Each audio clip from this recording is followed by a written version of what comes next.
Welcome viewers. सो आज का जो हमारा टॉपिक है दैट इज रियल नंबर्स। ये क्लास 10th का चैप्टर नंबर 1 है और इस वीडियो में जो हमारा फोकस रहेगा that would be on fundamental theorem of arithmetic. So before we start with this theorem let's understand the two terms. First is prime numbers and second is composite numbers. So सबसे पहले prime numbers को देखते हैं। Prime numbers हमें मालूम है कि ये वो नंबर्स होते हैं जिनके सिर्फ दो ही फैक्टर्स होते हैं। व्हाट डज दैट मीन कि दो फैक्टर्स मतलब फॉर एग्जांपल अगर मैंने लिया 2, सो 2 के सिर्फ दो ही फैक्टर्स है 1 एंड 2।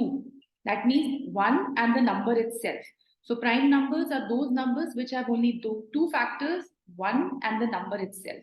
फॉर एग्जांपल 2 हो गया 3, 5, 7, 11, 13 and so on. So these are prime numbers.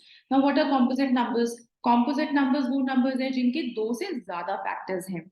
For example अगर हमने लिया लेट्स से 6, तो 6 के क्या क्या फैक्टर्स है? 6 के फैक्टर्स 1 है, 2 है, 3 है, 6 भी है। So it is having more than 2 factors. तो ऐसे नंबर्स जिनके दो से ज्यादा फैक्टर्स हैं दे आर कॉम्पोजिट नंबर्स। अब let's move to fundamental theorem of arithmetic. It says that every composite number can be expressed as the product of primes. मतलब कोई भी composite number है उसको आप प्राइम नंबर्स के प्रोडक्ट की फॉर्म में भी रिप्रेजेंट कर सकते हैं या उसको लिख सकते हैं प्राइम नंबर के प्रोडक्ट के फॉर्म में। For example let's take the example 156 अगर हमारे पास एक नंबर है, इट्स अ कॉम्पोजिट नंबर।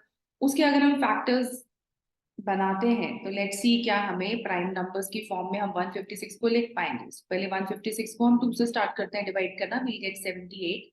फिर हम अगेन 2 से करते हैं, will get 39, then use 13, 3 and then 3। So that means 2 भी प्राइम नंबर है, 13 भी प्राइम नंबर है और 3 भी प्राइम नंबर है, right? So that means I can write 156 as the product of prime numbers, right? So this is what fundamental theorem of arithmetic tells you. Now let's see how we can find HCF and LCM using prime factorization method. क्योंकि fundamental theorem जो arithmetic का है वो आपको help करता है HCF और LCM find out करने में. So let's do one question that how we can find HCF and LCM using prime factorization method, and these are the numbers 12, 15 and 21. Now let's see.